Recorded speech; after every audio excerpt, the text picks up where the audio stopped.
anak namin, nagrenta ng condo rito sa Quezon City. Ngayon, pinapamiliarize namin.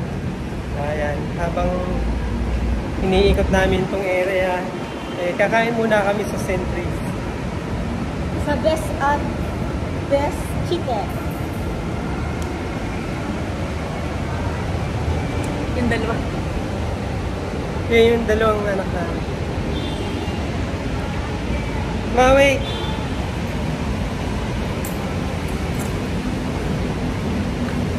Wait.